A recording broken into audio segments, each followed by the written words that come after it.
The entire village was shocked the day a poor farmer gave his last basket of seeds to the very man who had once destroyed his life. What nobody understood was that before the next harvest came, both men would face a truth neither of them could escape. In a quiet farming village, there lived a humble man named Obinna. Obinna was not rich, but he was known for one thing: his heart was softer than the soil he worked on. Years earlier, Obinna had a close friend named Dare.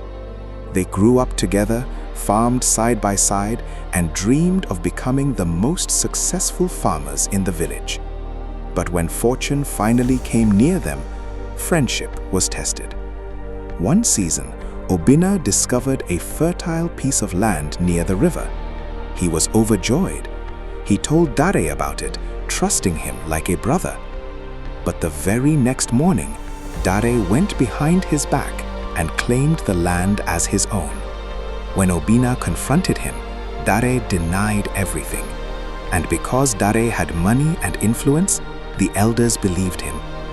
That betrayal broke something inside Obinna. From that day on, the two men became strangers. Years passed.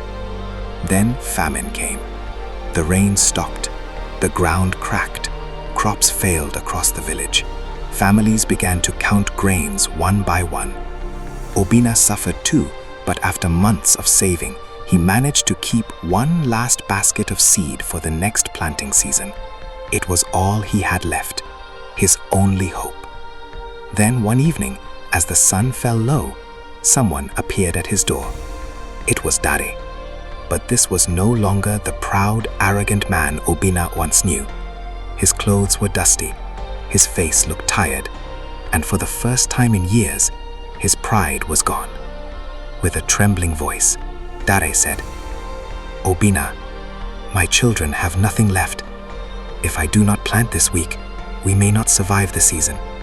Please, help me." Obinna stood still. In that moment, every painful memory came rushing back. The stolen land, the shame, the years of silence.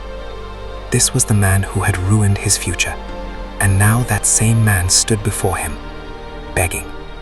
Obinna looked toward the small basket in the corner of his hut. His last seed, the seed that could feed his own family. He said nothing for a long time. Then slowly, he carried the basket to the door and placed it in Dare's hands. Dare stared at him in disbelief. "You would do this for me," he whispered. Obinna's face was calm, but his voice was heavy.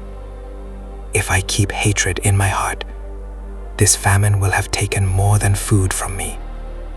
Dare could not speak.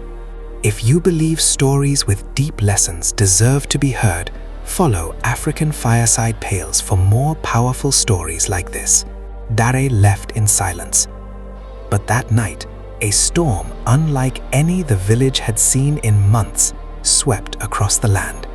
Rain poured heavily, the river rose, and by morning, part of the farmland near the river had collapsed, including the very piece of land Dare had once stolen from Obinna. When the villagers rushed there, they found something hidden beneath the broken soil, an old boundary stone, proving that the land had always belonged to Obinna.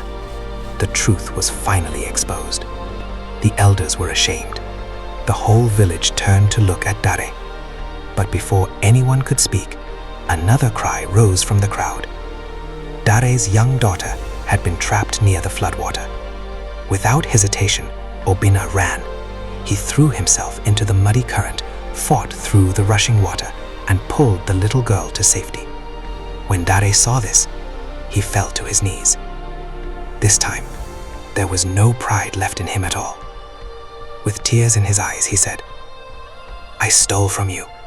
I lied against you. I took what was yours. And still, you gave my family seed. Still, you saved my daughter. Why?"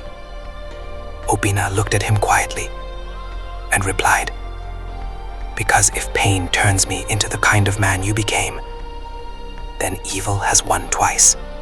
Those words broke Dare completely. In front of the entire village, he confessed everything. He returned the land. He begged for forgiveness. And from that day on, he spent the rest of his life trying to repair the damage he had done. As for Obinna, the villagers never forgot what he did. Because in a season of hunger, when revenge would have been easy, he chose mercy. And the elders would later say, "A heart that refuses to become bitter is richer than any harvest." Moral: kindness is most powerful when it is given where revenge is expected.